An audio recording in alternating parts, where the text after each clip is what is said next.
Happy Monday to everybody not named Brian Daboll. There's your news of the day. How about that? A little breaking news to begin everything else. He's out. He joins a long list of former head coach legends that have touched the New York Giants franchise. Just one part of many facets of this NFL weekend that I find fascinating. The main thing, the thesis of today's show, is that nobody knows what's going on. Not your favorite pundit, not your least favorite pundit, not your favorite team's general manager, not your least favorite team's general manager. I don't think that anyone right now can definitively say they have a real grip on the current state of the NFL in 2025. Welcome to Everything Else. I am Joshua Brisco. It's brought to you by KC Cannabis Company. Also, Tucker D. Franklin. His first absence is today. The good news is we got an absolute pro in the bullpen. Nick Springer will be hopping in a little bit. He's behind the proverbial glass now, and I don't know, maybe when he comes in, he can tell you what it's been like to share a room with me during Chiefs games for every week this season. I don't know if there are going to be stories from that or not. I mean, I don't know if there are stories I want Nick to share or not, but you know, we'll cross that bridge a little bit later on. It is Broncos week in a tremendously important game for the Kansas City Chiefs, and I'm gonna try. This is perhaps my boldest goal ever, but I came up with an idea this morning, just this morning, that I think could revolutionize or hopefully permanently kill the hot take industry. I think we're overdue. We gotta thin the herd. We gotta separate the wheat from the chaff. We gotta get maybe just more wheat and less chaff in general. So I've got some ideas as we get through the first act of today's show. I did tell you the truth. Brian Daboll out in New York. Apparently 45 fourth quarter collapses is finally what it took to get you ousted from the New York Giants. This is just a tremendous list that Adam Schefter tweeted out a little bit ago. The last 5 head coaches for the New York Giants: Brian Daboll, Joe Judge, Pat Shurmur, Ben McAdoo, Steve Spagnuolo. I also just had my window buzzed by a bird that did not think it was flying into a window. Don't think it collided. I think we're okay. But if the lighting changed for a second, it's because there was a bird that also doesn't want to be the next head coach of the New York Giants. A hell of a list of interims, a hell of an effort from the Giants over the years. I wish the absolute best to whoever's next up. Old friend Mike Kafka is the interim, so Chiefs legend in his own right. Really seemed like a nice part of this offensive coaching staff. He went and joined Daboll. Now he'll be the guy at the helm the rest of the way. Also, Joe Burrow's returning to practice today. Limited, but opening that window.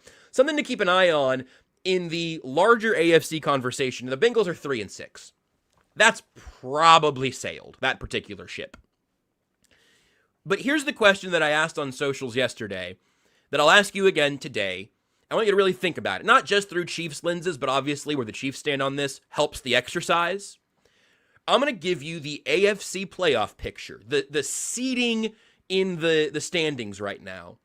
And I want you to tell me which side you would bet on to have the team that will represent the AFC in the Super Bowl. Not about division winning, not about the best records or best teams right now, but one of these teams, I'm going to read you 11 teams. I'm going to include the Bengals just for fun.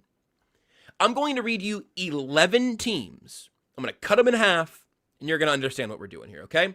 In Group A, here are your candidates to represent the AFC in the Super Bowl. Group A: Indianapolis Colts, Denver Broncos, New England Patriots, Pittsburgh Steelers, Los Angeles Chargers. 5 teams in Group A. Or you can effectively take the field: the Buffalo Bills, the Jacksonville Jaguars, the Kansas City Chiefs, the Houston Texans, the Baltimore Ravens, and throw them in there, the Cincinnati Bengals. That's Group B. Which of those groups is more likely to have the AFC's representative in the Super Bowl? I would go with Group B. Not because I believe in the Jags. Explicitly, actually, not including the Jags. I don't need them there. They're just kind of in the way for this exercise. You give me Group B that has the Bills, Chiefs, and Ravens. because they were nearly dead, but not quite, and they're less dead than the Bengals. So let's see if they can keep this thing moving. But if you're going to give me the group with the Bills, Chiefs, and Ravens, I'm going to take that group. Now, you may have figured out what I've done here, where I have drawn this line. Group A are the top 5 seeds in the AFC right now. Colts, Broncos, Patriots, Steelers, your division leaders. Chargers, your first wildcard team. The Bills are in the playoffs right now. The Jags are in the playoffs right now with the head-to-head win over the Chiefs. The Chiefs are just outside looking in. Obviously, the Ravens a little bit further down. That, to me, is kind of the encapsulation of the entire thing wrong with this NFL season. Or if not wrong, the thing that makes this year so hard to evaluate. The Colts have been legitimately good. I watched that game yesterday morning. I wasn't remarkably moved by some of the questions I've had about that team for a while and will continue to have. But hey, those wins count. The Broncos drive me absolutely nuts. We talked about this on Friday's show. That Thursday Night Football game was yet another entrance into the resume of a Broncos team that squeaks by with weird wins, but they're wins. They count. Because the Broncos won those games, the game on Sunday in Denver is going to be massive for the Chiefs. There is not room for error. If they want to win the AFC West, they need to win in Denver. I don't think that's too... It's not going to be mathematical. I don't think that that's too strong. So if you want to win the AFC West, you have to win in Denver. The Chiefs do have a path to still make that tight. They can sweep the Broncos and get 2 more wins over the Chargers and Raiders. And if they sweep the division the rest of the way, they're going to be in the mix there. I think the Broncos will lose a football game eventually to someone. I don't know who, someone other than the Chiefs. I would like them to lose some games. I believe in the Colts as a good football team. I respect the 8 wins that the Broncos have, even though I don't see their future taking them deep into the playoffs. I think Drake May seems to be legitimate. I think the fact that the Patriots had like a few down years and now suddenly they have like a young MVP candidate quarterback and a head coach who everybody thought was good, just was available because of the Titans, I guess. That's concerning. That's frustrating. It has to be more frustrating for Bills fans who finally got ownership of the AFC East and then the Patriots were right back just the blink of an eye later. I think the Patriots are probably good, like legit good. I'm not having Drake May take me to the Super Bowl this early in his career with a roster that I think is very good but not dominant. I'm buying Drake May stock long term. I don't think the Patriots are in the Super Bowl this year. None of us think the Steelers are going to the Super Bowl. None of us think the Chargers are going to the Super Bowl, right? If the Chargers had 2 excellent, healthy tackles, different story. They don't. I don't think they're going. I watched the Bills lose to the Dolphins like you did. It's bizarre, and we're going to address that in a minute as well. But tell me, if you don't think that the team that yesterday lost to the Miami Dolphins in pretty convincing fashion, tell me that Bills team isn't a significantly better bet to win the AFC than the Broncos or Steelers or Chargers. Of course they are. And you've seen them get not all the way to the Super Bowl, but you've seen them get close. I don't think there are dominant teams here. Your best bet for the top half of taking Group A might just be chaos. Just that the NFL is Yahtzee. Shake it up, roll them out, see what the numbers say. There's a chance that the Colts are in the Super Bowl. There's a chance that Daniel Jones is your Super Bowl MVP. We have to acknowledge that that's like on the table. I don't think it's going to happen. And if the Broncos do get to host a home playoff game, I can't wait to pick against them. I just think that's right in front of your eyes. And there's a comment from Chase here that I kind of disagree with. I'm going to mention it. And I understand. I had this happen to me on Twitter too. Of 2025 Broncos equals 2024 Chiefs. The way they're winning the games and the frustrating, confusing wins that feel like ties, that's true. The 2024 Chiefs have a couple things that the 2025 Broncos don't have. Particularly Patrick Mahomes and a track record. So there are similarities between the Broncos of this year and the Chiefs of last year. But that's the difference that has me not that interested in trying to make an argument for the Broncos in the playoffs. But I think I'm taking Group B because I think I simply believe there's a better chance that Josh Allen and Patrick Mahomes' teams make it further. Lamar Jackson's, for that matter. Maybe Joe Burrow's. Again, he's back at practice. It's a super limited open window. It's probably too late. Their defense is not getting better with Joe Burrow coming back. But I'm mentioning it because I think that matters as much as Davis Mills winning a football game matters. But that's where the league's at right now. It's bonkers.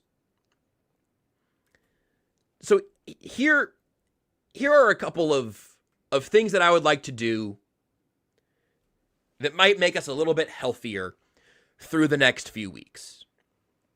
No, and Chase, you're right. You said making the point that the defense keeps the Broncos in the game. The Chiefs' offense was mind-numbing last year. Absolutely.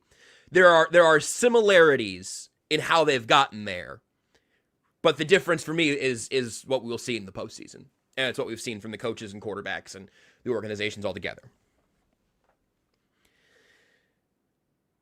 Here's what I'd like to offer to recalibrate ourselves for the near future.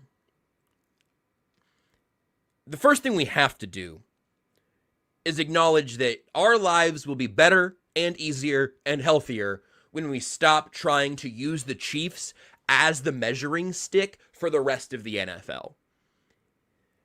We've talked about it already this year. The transitive property doesn't work. It doesn't exist. It's not helpful. Well, this team beat this team, so this team will beat this team. Obviously not. We haven't had an undefeated team in a very long time. We haven't had a winless team in still quite a while. The Jets got off the schneid eventually. Chiefs-Bills, game that it was, tells you very little about Chiefs-Dolphins. About Bills-Dolphins. The Jaguars beating the Chiefs on Monday Night Football doesn't matter when Davis Mills and his long old neck is swinging into the end zone. It's frustrating. I do it too. But you go, man, this Jags team stinks. How did the Chiefs let this happen? I don't know, man. It was Monday night in Jacksonville. I think sometimes the we're every team Super Bowl thing can be a little bit overdone because every game matters for everybody every week.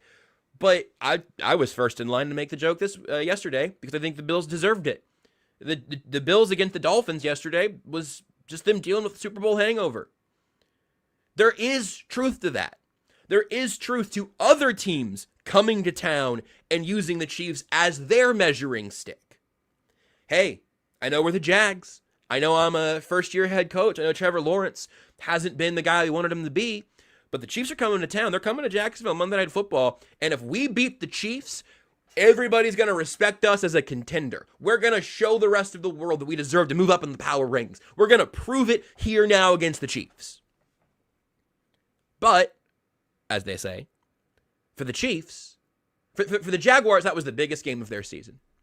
For the Bills, that was probably the biggest regular season game of their season. For the Chiefs, it was a Monday. Monday in Jacksonville, Monday against the Commanders. That none of that is a translation to excuses on the energy level or focus or execution or any of those things. We've talked about that on this show plenty already this year. It's just extremely, extremely hard to cross-compare teams in that way. Not only because styles make fights, as we say, but because so many of those factors, off by a degree here and a degree there, over and over, changes the math. Like Jackie said, maybe the Chiefs should start getting up versus other teams then. That's hard. It's easier said than done. And again, I'm not really here on an energy thing. I don't think it's an energy thing of what I'm saying about the transitive property not functioning in the modern NFL.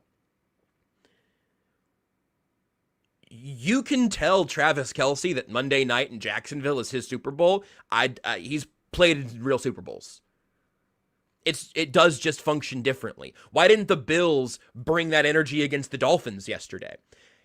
I think that's partially just kind of the human nature of sports. It can be really frustrating because you want the best of the best all the time. And I do. And I think that's the standard still. Again, none of this is like excuse making of, oh, the Chiefs dropped some games because real football doesn't start till Thanksgiving.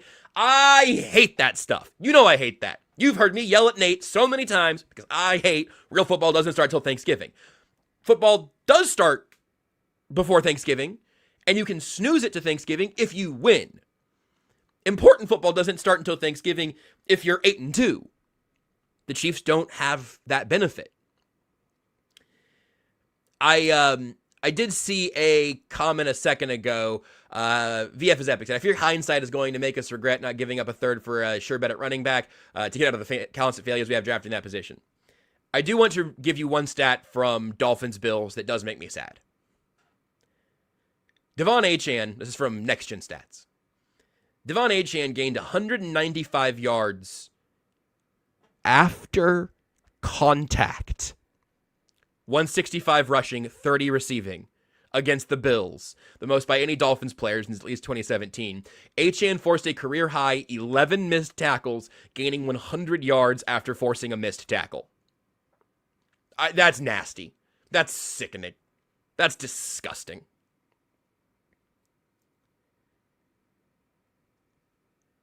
I think that there is a very real, justifiable reason for fans to be really upset that the Chiefs can't run the ball effectively. You have an offensive line that seems good at it. You have a running back room that's kind of cobbled together. But you also have a game immediately after the Chiefs ran the ball pretty well against Buffalo, just not very much with Kareem Hunt. The next week, it's the Devon Achane show. And I'm not saying that any number of carries would have turned Kareem Hunt into Devon Achane in that game. I cannot think of two very more different running backs at this stages in their careers, in terms of like top speed and whatnot.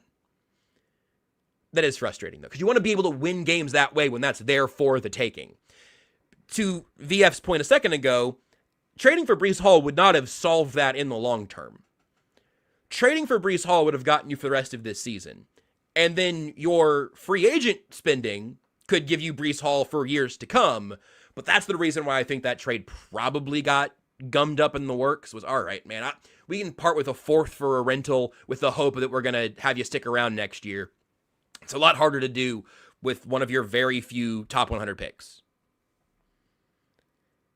So that's, I don't know, it's a little bit of massaging out the logic of that, but I think that's probably what happened there. Here's my, and I understand, Jackie, of like the Chiefs are every team Super Bowl is a bit copy. I think it is. I also don't go there very often. How else do you explain the Bills? Again, I think that's a little bit of being a victim of just watching the Chiefs incredibly closely, and you look around the rest of the NFL and you go, wow, the NFL's crazy this year. The Chiefs are really disappointing, though. The Bills won a huge game that they always win in the regular season, and then laid an egg against one of the worst teams in football the next week. So you can pass on the Super Bowl terminology. I'm not that interested in it, frankly. I think in this case against the Bills, it's funny and fair. But that's how the entire league is operating if you are just a Bills fan. Follow Bills fans on Twitter. It wasn't very fun a week ago. It was funnier this week because everyone's going through the same cycle of grief. The only teams right now in the AFC, at least, who aren't going through some sort of coping are the teams with Daniel Jones, and that actually might just be it.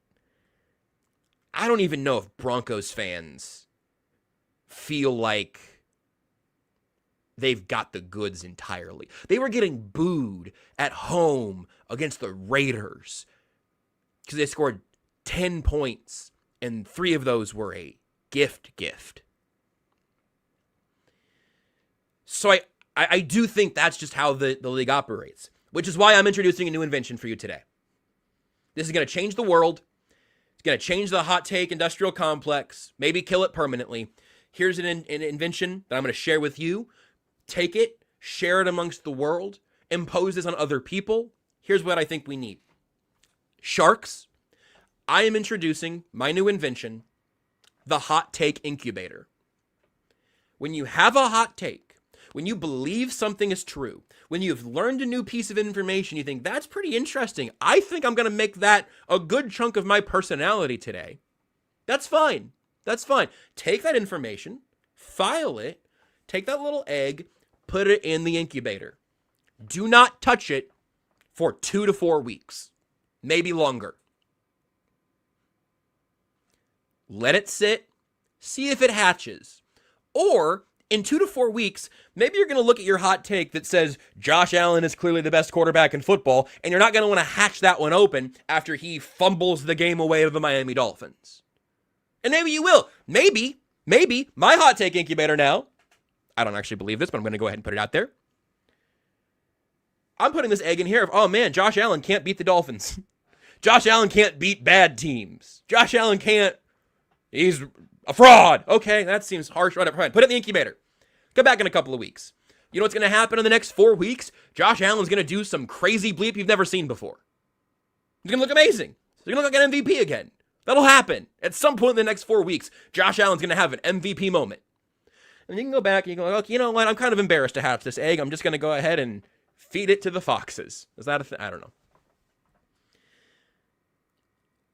I know it doesn't serve sports talk radio, sports talk TV, sports conversations at the water cooler. I know it's not a lot of fun to plan on having your Monday conversation with somebody going, oh yeah, no, Bills lost. That's crazy. Yeah, it's kind of complicated. Yeah, you know, Bills beat the Chiefs, lost to the Dolphins. My take, ask me in a couple weeks, I guess. I'll tell you then. It's not going to make you the best conversationalist, but it's going to make you right a lot more.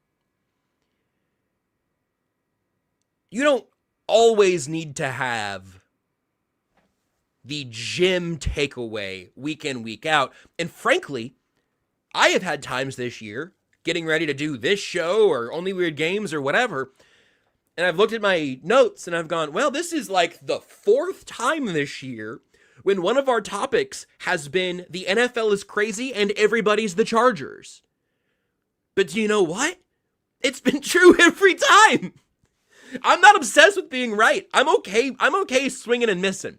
But I don't want to feel foolish the moment after the bat goes through the zone. And I think that's a pretty large chunk of what's been happening through this NFL season.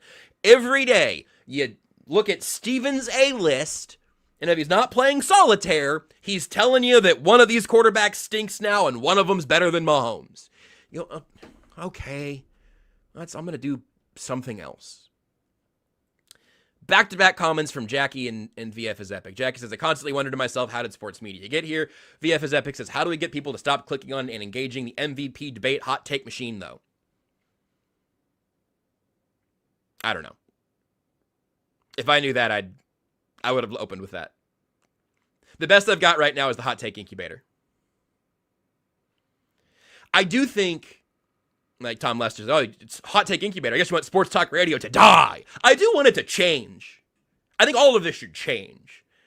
And that's kind of part of it. I mean, you can have, like, look, I've taken a million calls in post-game. I think if you're a fan that calls in right after the game and you're emotional and sad or excited or whatever, feel that. Ride that out. That's fandom. But I think by the time Monday comes around, people who tell other people about sports things, here's what's really happening, here's the truth behind Drake May, I think we have a responsibility to be a little smarter than that, a little more patient than that. But to your guys' point, it's clickable, it's engageable. You get some crazy graphic put out by some sports media brand that you forgot existed, and they've got Drake May 1, Josh Allen 2, Joe Burrow 3, Lamar Jackson 4, Patrick Mahomes 5, and of course, your human nature and your internet nature is to quote, tweet, and dunk, or to respond and flame. And I'm not perfect at that, obviously.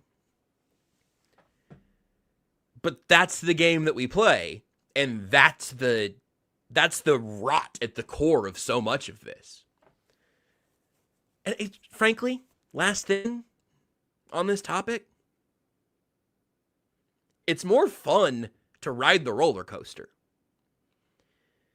It's more fun to watch the Dolphins beating the Bills and to be excited by that, to cheer for that, to just be swept up in an NFL Sunday. That's more fun than watching the Dolphins get a lead and then realize that you got to start honing a take about how Josh Allen's a choke job artist.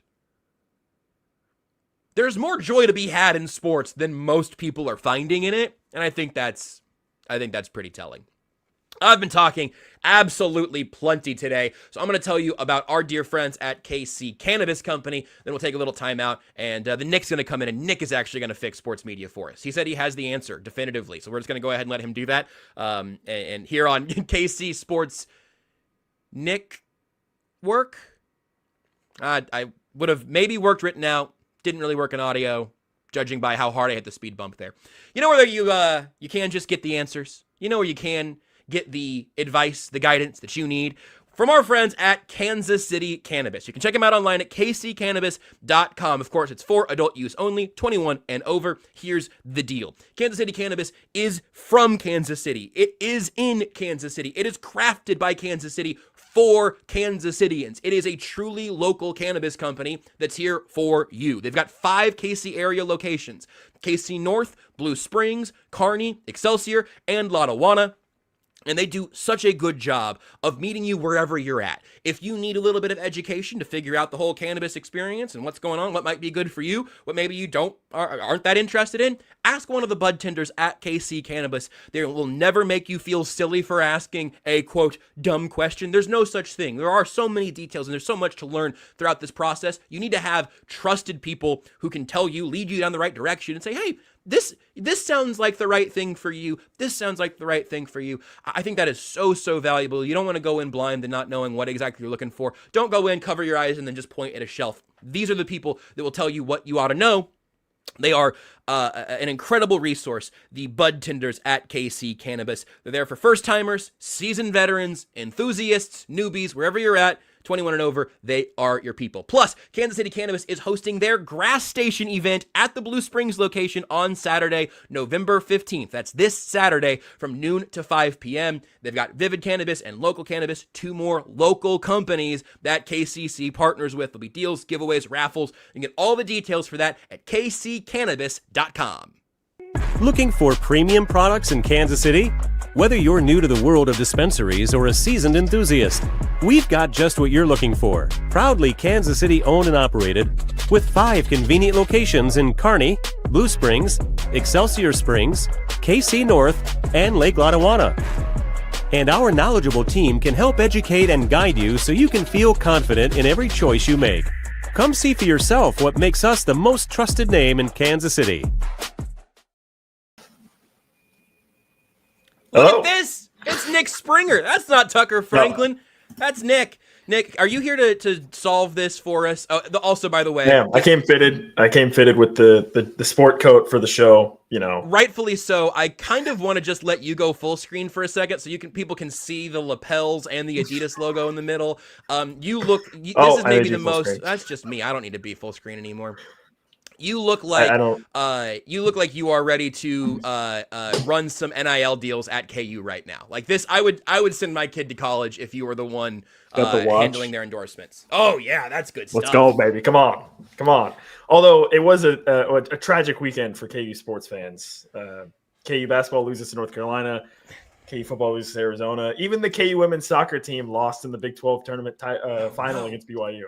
Oh no. Okay, so yeah, really bad time in Lawrence. We talk very little college ball here. We usually Tucker's here with his Mizzou propaganda as you can be heard across KCSN. Yeah, I'm sick and tired of that crap, bro. I know. You know what? Between you and Kevin Flaherty, I'm comfortable giving a little KU love on this show today. Do you want to give a little cross promo before you blow people's minds with your excellent analysis where they can get more of that with you and Kev?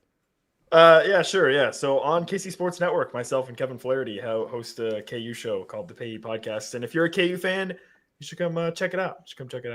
It's really excellent. They do a great job, and they're both elite hangs. So Kevin is excellent, and I just try my best. See, that's the self-deprecation that someone on every show has to have contractually. It's in everybody. Everyone's like, so we gotta have somebody who just is like says they're along for the ride. But if Only Weird Games is any clue, Nick, I assume that you are the glue holding Kevin together. Is my honest assumption. Depends on the day. Well, that's fair. A good show, you're gonna have the hosts are gonna hold each other together at times because that is definitely true. There's a fluctuation. Where are you at on the, I don't know if you had the take on the NFL so far, on the sports media industrial complex, but you're in it every day. Nick and I work together at the Chiefs Radio Network. We started doing that. We'd worked together here on KCSN a couple times here and there. This year, every Sunday, we're in a room together at the radio station. So you are very much within the industry, within the complex of it all. What do you want to fix? What's broken?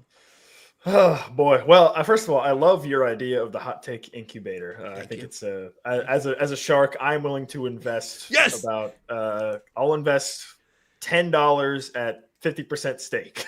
Okay, I'll take it to my board. She's downstairs right now, and I'll see if that's good enough. But look, with the suit jacket, you look like you have a little bit of capital to share. That's true. I don't have any capital. I'm sorry, but I'll take all your stake. Also, shout out to the Wichita State Shockers. Got some Shockers fans in the chat. I'm from Wichita, so I'm a Wichita State guy. So there you go. We've got our Wichita State nucleus here, which is very exciting. I did radio in Wichita this morning. It was fine until my computer broke.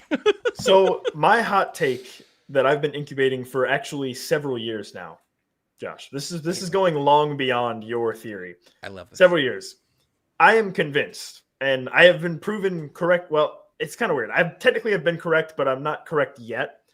I am convinced that the team or thing that will happen to the Chiefs that will end their dynastic run, it's not going to be the Ravens. It's not going to be the Bills. It's not going to even be the Bengals. It's going to be some ragtag, random ass like this year, Daniel Jones and the Power of Friendship Colts, or 42-year-old Aaron Rodgers, right? Like I am convinced. I have been convinced for the last basically since 2021, since the Bengals actually did beat the Chiefs when the Chiefs melted down. I have been convinced since then that it is not going to be the Ravens, Bills, or Bengals to beat the Chiefs in the playoffs. It is going to be, or I guess in this case, this year, it might even be the Chiefs just missed the playoffs because that's a possibility. But I'm convinced that it's not going to be the Bills, Ravens, or Bengals to do it. I'm convinced it's going to be like for instance, I was really worried when the Chiefs played the Texans a couple years ago because I was like, man, this makes sense. CJ Stroud just comes out of nowhere and beats the Chiefs. It didn't happen though. So the hot take is still incubating. So it is neither correct or incorrect at this moment in time because it technically hasn't happened yet, but it might happen. So that's my theory. You have like a Schrodinger's take that way. Like it is both still alive and never born yet. I think that's perfect. Yes. So would that make you more inclined? Because I think your theory there I really like because there is something vibes wise to that feels very, very real to me. The question, I guess, the follow-up is then back to Group A versus Group B. If I give you the ragtag Colts, Broncos, Patriots, Steelers, Chargers, do you want that group representing the AFC in the Super Bowl, or would you put your money on Bills, Chiefs, Ravens? Because that then begs the question of, is this the year? Is this the year that you've been foretelling?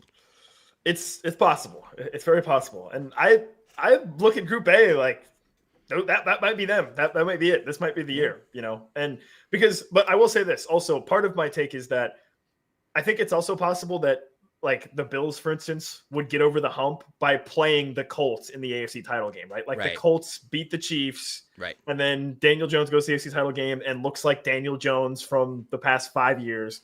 And the Bills get a free Super Bowl, right? Or a free trip to the Super Bowl, I guess. Yeah. Or the Ravens, right? Whatever. So that's part of the theory also is that I think it could still be one of those teams, but the point being, I think the Chiefs are not going to lose to the Bills or the Ravens or the Bengals, even though the Bengals aren't going to be in the playoffs, I don't think. Those teams are not going to beat them. Like at this point, the mental wall, I think, is too strong. It's too significant for them to overcome that. But you bring in some other random team like, Daniel Jones or God forbid the Broncos, in which case I would want to take a long walk off a short pier if that happened. But the point being, it's not going to be one of those teams. It's not going to be the Bills or the Ravens. It's going to be something else. You know, the one that actually scares me now is the Patriots, because if it is that one's not quite as much of a gut punch as the Broncos would be, but it would be like cosmically horrifying. Like, oh no, we had basically two Patriots dynasties, a Chiefs dynasty, and now Drake May is doing it again. No, this can't be happening. This can't be an uncommon take, but it just feels like Daniel Jones melting down in the AFC Championship game has already happened. Like it seems like it has been divinely written that no, the Colts are going to have a whole run. They're going to be an AFC finalist again, and they're going to be in the AFC Championship game. And Daniel Jones is going to turn the ball over 4 times against Patrick Mahomes or Josh Allen or Lamar Jackson or whoever. The other thing about it that I think just really adds up, that just feels right vibes-wise, is that the AFC South ultimately being the thing that deals a death blow to the Chiefs. And I don't, know, it might be a season-long death blow. It might be frankly, just the AFC Championship game streak ending would be crazy, and it's already unfathomable that the streak has gone on as long as it has.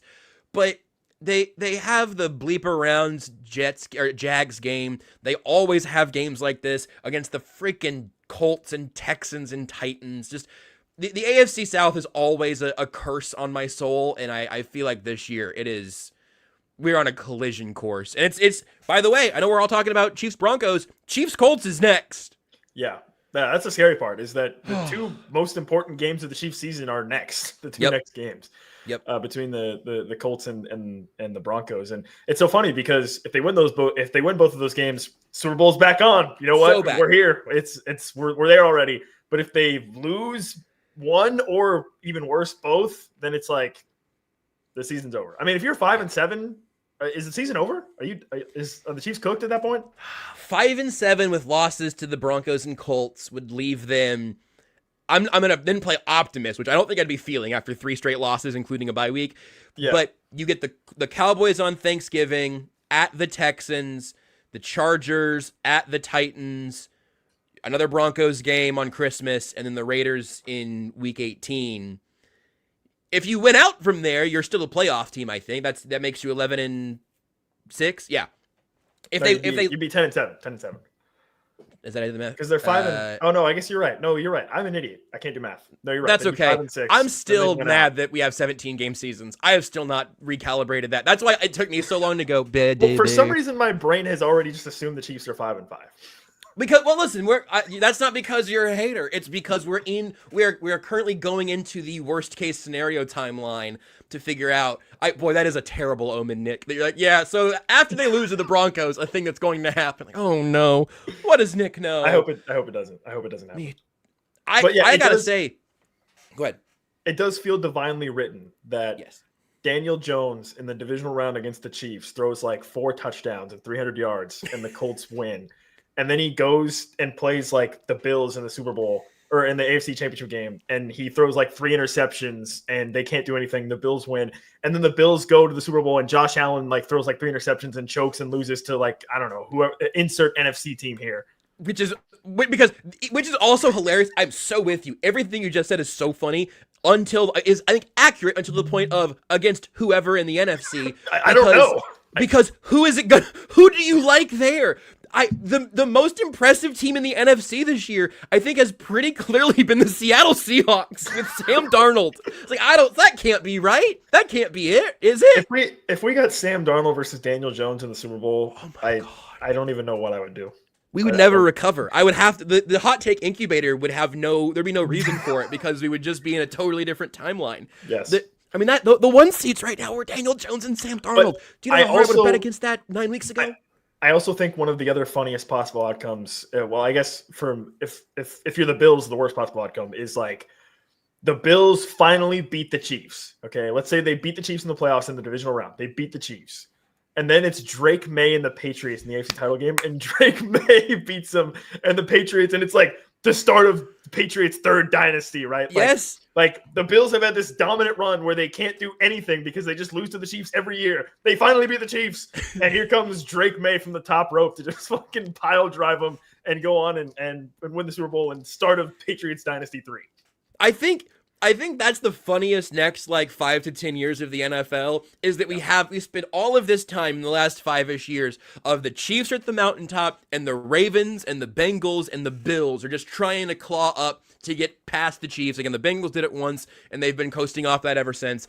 And we're just, it's all these battles to just get there. Just get to a Super Bowl, knock the Chiefs off, celebrate for the rest of time. It would be so funny. And I would prefer the Chiefs just win the Super Bowl again this year. I think that would be awesome. I was going to make that next point. Yeah, that would be my preference. But if the next 5 or 10 years, it's just like unquestionably Chiefs versus Patriots, it's just Mahomes versus May, and the rest of those teams take a step down in the national hierarchy, it would be hilarious on a level that would be so toxic. Because if you think it's bad now of like Brady stans and Boston sports fans and Chiefs fans on socials and then all the rest of the gang, I think there might be a little bit of like the enemy of my enemy is my friend kind of deal, where I think the Chiefs and Patriots fans might be able to just like lock arms and just say, we're the two villains here. One of us is going to win every year. I think that would be kind of funny. I would rather the Chiefs just do it all themselves, though. Yeah, as I say, obviously the third funniest / best outcome for us would just simply be the Chiefs get like a 6 seed, and then they go on and they beat the Bills, and they beat the Colts, and they beat whoever else, and they win Super Bowl. And there is a pretty good chance that happens. Like, that's the crazy thing, where I actually haven't even looked at like the DraftKings lines again today because I haven't looked since the Bills lost. But after Chiefs-Bills, the Bills were the AFC favorite by by a relatively small margin, and the Chiefs were second. The Chiefs are 5-4, but they should be. I know I'm repeating myself now, but I just don't think anybody else in Group A has the actual projection of like, oh, that team is more likely to be in the Super Bowl than the Chiefs figuring it out and making it work. And it's now been 2 weeks since we saw a version of this, and it's been a few weeks since the most, informative wins, like the win over the Lions. The win over the Lions, and then getting Rashee Rice back, and then the Raiders and Commanders games, there was no question about like Super Bowl aspirations. Seamus says beating the Bills, Colts, and Broncos would be an all-timer run for laughs. Yes, It would be. It is so bonkers. They start the season 0-2 against two pretty good teams. They beat the Giants and Ravens, and then just an infuriating game against the Jags that sticks out like a sore thumb. If they win that game, losing to the Bills here off of a 6-game winning streak would have been like, yeah, okay, that happens. The NFL is very hard. If they lose to the Bills and then they just pop off Broncos, Colts, Cowboys, Texans, Chargers, just running down that line, suddenly the entire tenor is instantly back. We are going to memory hole this month. We are going to completely forget how we felt at the beginning of November if they win a couple of games. And that's another hat tip to the nature of the league right now. It's just, it really is going to be what have you done the last 2 or 3 weeks? And for the Chiefs, that was an awesome answer. And then the Bills game happened. VF is epic, a hilarious comment. He says he wants Mahomes to start stat padding and aura farming. The best versions of Mahomes had a little aura farming. And we have, I was about to say, we have not had the flex. We haven't had when he's counting the fingers, right? Like we haven't had any of that. We may need to get that back. You know? Where did he end up in the NFL 100 this year? I assume like 60 because it gets worse. It gets more embarrassing. Yeah, I think he was just before Creed Humphrey actually at 87 or whatever. Let's find out. Let's see how far would he have to. He was ranked number 5 this year. Awesome. That's the highest ranking of a quarterback. Fascinating. That's great. It might be early enough for this to be funny. Hold on. Let's see. So. Top 100 we need players. Petty Mahomes needs to come back. Which, listen, folks, he's 30 now, so maybe it's just in his past, right? He's a father of 3. He's matured. Yeah, he's a loving father. He's 30. You just need to respect that. Maybe that's behind him. Petty Mahomes is behind him. So Mahomes was 5. Jamar Chase was 4. Josh Allen was 3. So that's a quarterback, I believe. Thank you, Google. Lamar Jackson was 2, also a quarterback. Despite his draft profile. And then Saquon at 1. He was 86 last year. Don't even get me started on the stupid Google AI. It doesn't work. It's always wrong. AI is the worst thing of all time. I can't believe I almost never just scan that and take it as truth, but I saw the graphic that said he was at 5. Like, okay, so he was 5. Chiefs wrote a story about him being 5. Okay, yeah. The highest ranking for a quarterback on the list. Who wrote that? Oh man, if this takes me to new SI, I'm going to cackle until the show ends. It's definitely AI. Definitely AI. No, SI. If this takes me to the Chiefs SI page that I am isn't no longer SI AI anyway too? Are they the same attached to. thing? Well, evidence Are we allowed to evidence say that? suggests. Shake my 8-ball. Ask again later. Interesting. I can't even. We should probably put a pin in that conversation. Yeah, no, there's a much longer one there. I've been thinking for a while about having a longer version of that conversation. Been about a year, about 10 months of thinking. When are we? Someday, maybe someday. Okay, Lev Mass brings up a good point. He said him becoming a father made him way more petty, and he's constantly sunning his kids in Mario Party. That rules. Yeah. Which I'm curious which Mario Party. I imagine it's one of the Switch ones, but I feel like you get a GameCube controller in a child's hands and just things start unlocking. That's my own experience. Yeah, no, my kids, whenever I have them in the future, they can be sure that they will never beat me in Mario Kart. Specifically Mario Kart 8. That's the one that I'm the best at. The new Mario Kart sucked, by the way. If anybody thinks the new Mario Kart was good, you're wrong. Too many players. It turns out 24 is too many because you're just getting constantly spammed with items. Just destroyed by items constantly. Look at this guy. Insane.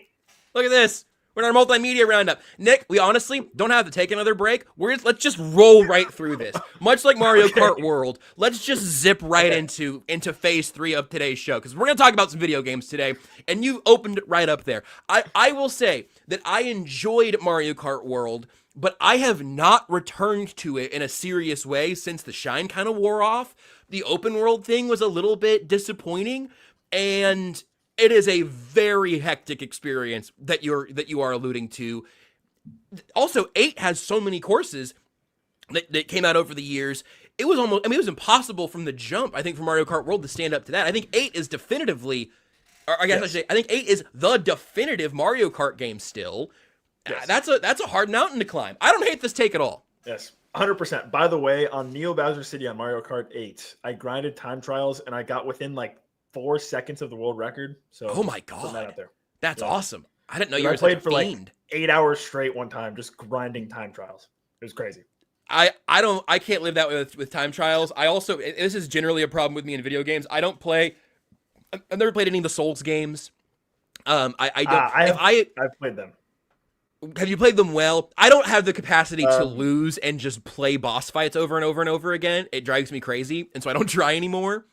The biggest issues that I have with the Souls games is that I have this mentality where I must defeat everything in front of me. Yeah. But when I kill 100 enemies and then I get to the boss fight and I die, and then the Souls lore is basically the boss run. You run it back, right? Right. I can't do that. I just have to go kill everything again. I just can't do it. Interesting. Yeah. Wow, that seems like hell. Also, I refuse to parry, so I just find the biggest sword and just swing as much as I can and go for it. Okay. Look, whatever gets you, you've been significantly more successful in that regard than I have. So I beat Dark Souls 1. I beat Dark Souls 2. I did not beat Dark Souls 3. I couldn't get through Dark Souls 3. And I haven't played Elden Ring yet. And I intend to at some point, but I just haven't gotten around to it. Elden Ring is scary because it does seem like a game that you start and then that's just kind of your life for a while. And so let me ask you this, Nick. I don't think we've ever talked about this. What game do you think you have the most hours in? Is it Mario Kart 8? Is there another sleeper pick? No, it's probably Modern Warfare 2. OG Modern Warfare 2. Okay. So bring me up to speed on the new Battlefield then, because this was the only thing that we actually planned for today's show, is that you said you played Battlefield 6 for 8 hours on Saturday or something. Maybe it wasn't Saturday. You were probably working. I don't know, whenever, that night. Battlefield 6 is a really great game. I love it a lot. I think it does a great job to okay, first of all, I just read Lev Mass's refusing to parry, new podcast by Casey Sinos, which he's coaching the first half of the season games. That's crazy. That's a great idea. Yeah, Battlefield 6 is great. I love it a lot. I think it's finally managed to recapture a lot of the Battlefield feel. And it's great for people like me who are old and completely disillusioned from Call of Duty games now. So it's I hate Call of Duty after playing it so much when I was younger. Now it sucks. I hate it. I don't want to get killed by a unicorn farting in my face. Let me just I was going to ask what happened there. Is it because the kids are too good at it now, or because it feels like Fortnite? No, it's because I got Nicki Minaj tap strafing sliding around a corner 720. No. I didn't know that. I didn't know Nicki Minaj was in Call of Duty. I can still run fools in Black Ops 6. Okay, I can still run fools in Black Ops 6.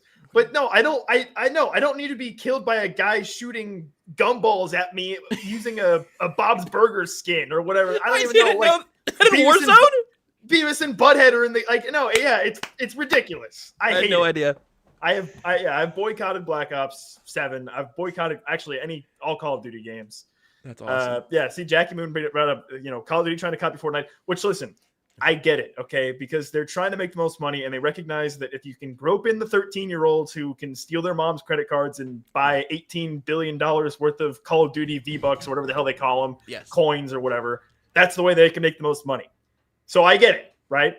That is why I love Battlefield 6, because Battlefield 6 has gone back to its Battlefield roots, and I find it to be much more fun. It's a very, real world war crap. It's great. It's great. I love it. Big fan of Battlefield 6. I'll continue to play it. What are you playing it on? What's your console of choice? Xbox. I'm on Xbox, Xbox One or Xbox Series. I don't know. Impossible. Another no one thing knows. Is I don't even know what Xbox I have. It's just Xbox Series something. SX. I don't know. It works. I plug it in. Xbox Series SSX tricky. It's Xbox for snowboarding. Xbox Series XXX 360 quick scope, whatever. Yeah, that's great. I'm glad that the new Battlefield has recaptured that. I do think there's something to franchises trying to recapture the original spark that people used to fall in love with the games. Okay, so here's the point: is that we're now in a weird era where gaming has been around long enough that there are multiple generations of gamers. Right. Like when we were growing up in the early 2000s and whatnot, and into 2000s, we are the gaming generation, right? Like the real true gaming generation of Capital that time G period. gamers. Exactly.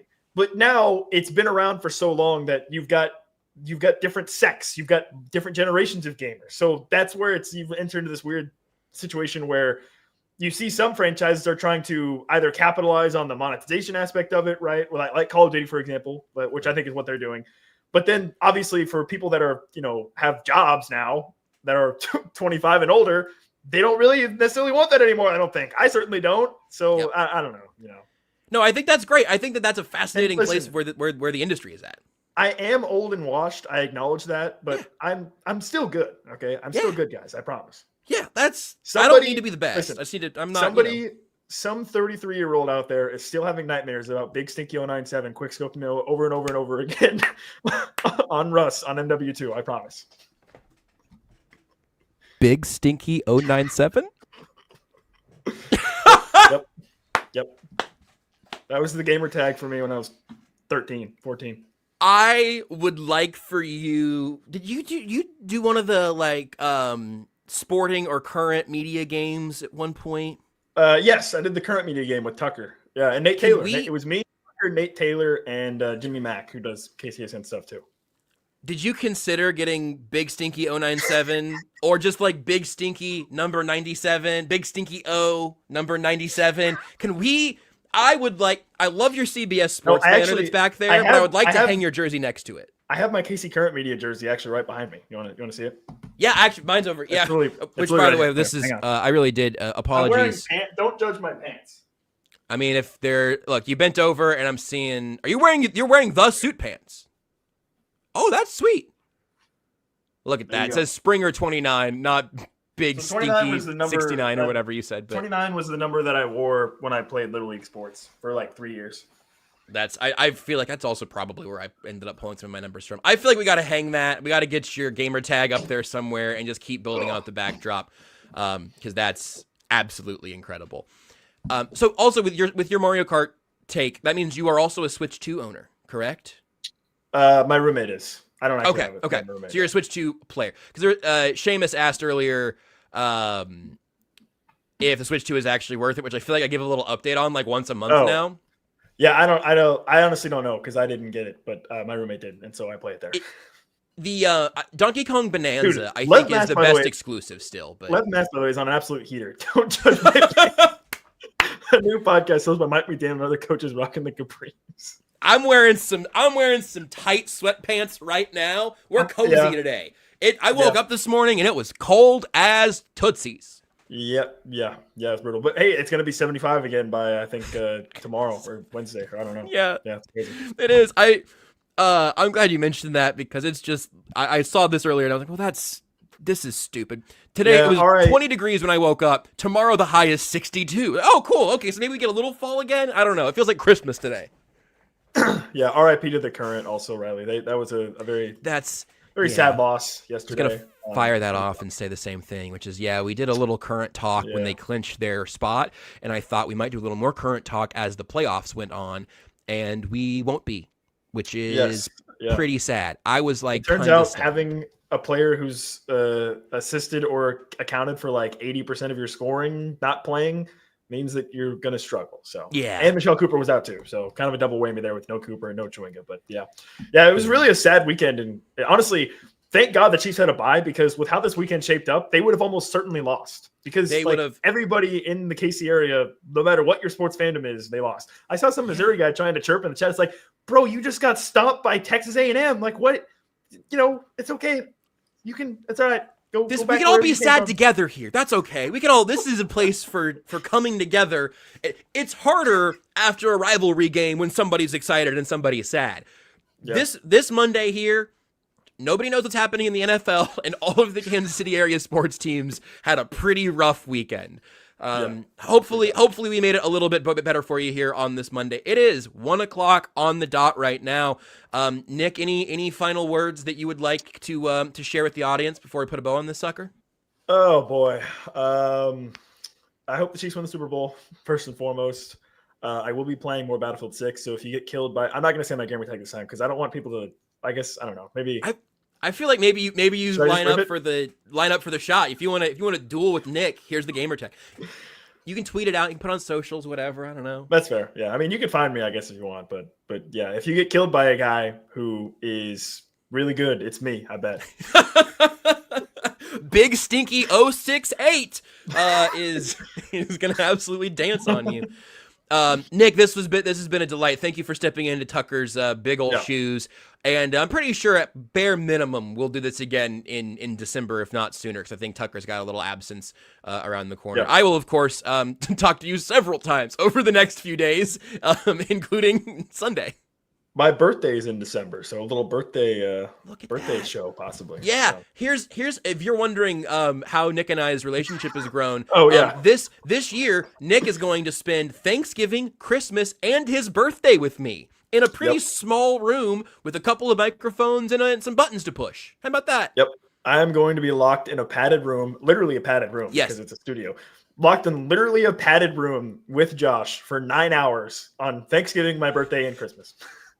So maybe don't give your gamer tag, but if you want to get Nick's Venmo, you can just send him beer money, or just sort of sympathy money, I guess, on any of those major holidays. So appreciate Nick Springer for hanging out and carrying the second half of this show with me here today. Appreciate everybody hanging out in the chat. If it's RIP to the Current or some video game takes or admitting that no one understands how the NFL works anymore, I appreciate it as ever. Enjoy the KC Laboratory tonight. Seth Kaiser and I will be back on Tuesday for Only Weird Games, and then we'll talk to you on everything else again on Friday at noon. You can go to jbbrisco.com if you want the Substack. We'll put the links to things, and we'll put Nick's gamer tag in the Substack. So until Friday, we'll talk to you then. Bye, Mom! A stupid pickle is coming for you.